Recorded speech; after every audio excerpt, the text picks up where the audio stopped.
A lo largo de los siglos, no pocas personas han notado una semejanza entre las vidas del antiguo sabio Apolonio de Tiana y el Salvador cristiano Jesucristo, una comparación especialmente sacada a la luz por el muy importante funcionario romano, Sosianios de Heracles en el siglo IV. Se decía que Apolonio vivió en el primer siglo, precisamente en el momento del advenimiento de Jesús, aunque el primero supuestamente vivió alrededor de los 100 años, mientras que el último supuestamente murió varias décadas antes. Se afirma que cientos de estatuas de Apolonio fueron erigidas durante los primeros siglos de la era cristiana, con su fama como un hombre divino extendido por todo el Mediterráneo.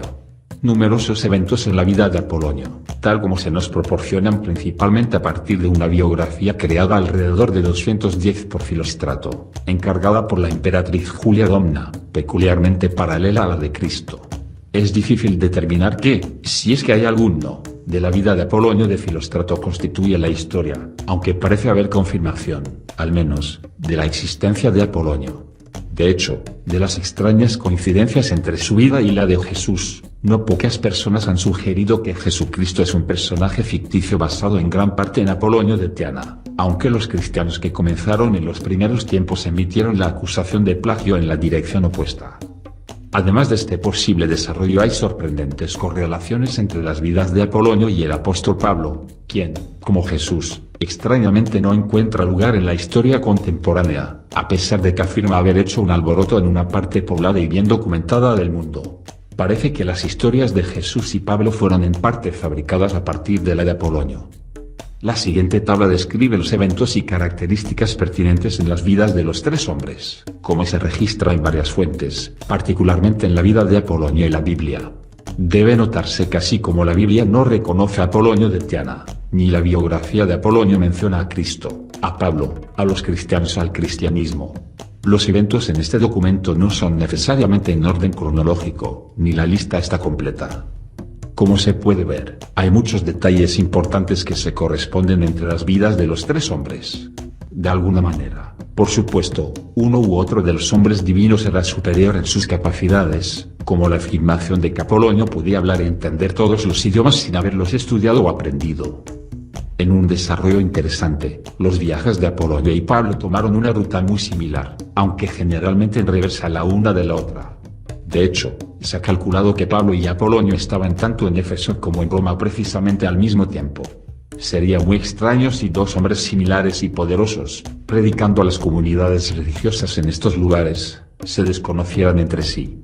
A menos que, por supuesto, fueran el uno para el otro. Por extraño que parezca, el libro de Hechos menciona un Apolos en Éfeso con Pablo. El nombre Apolos es una abreviación de Apolonio. En cualquier caso, abarcando varios sitios de hermandad y escuelas de misterio, la ruta tomada por Apolonio y Pablo también fue más o menos la de Orfeo, un proselitista mítico de la religión de Dionisio, cuyo epíteto se dice que fue Elies, siglos antes de la era cristiana. Muchos otros sin duda también hicieron esta peregrinación a estos sitios sagrados precristianos y escuelas de misterio a lo largo de los siglos. No solo los viajes de Pablo y Apolonio son muy similares, sino que sus nombres también lo son.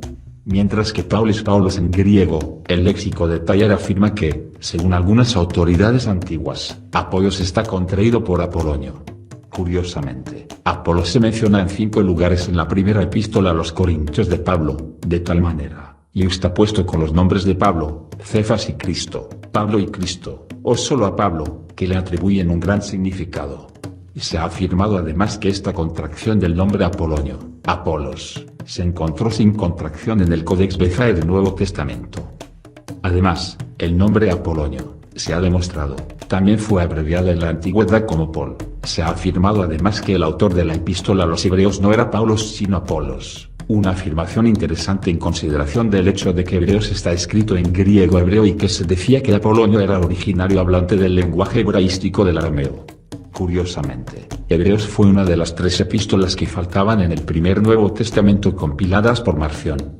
Además, hay varios escritos paulinos que aparecieron después de la supuesta muerte de Pablo, durante el periodo en que se decía que Apolonio aún estaba vivo.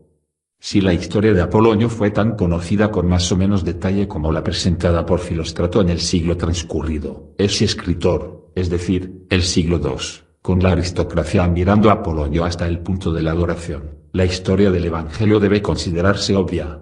Intento de competencia en este escenario. Los fervientes monoteístas que creían que era su destino alcanzar la hegemonía religiosa se dispusieron a superar al sabio capadociano y, a través de su propio usurpador Dios hombre, probaron ser los líderes espirituales de la humanidad.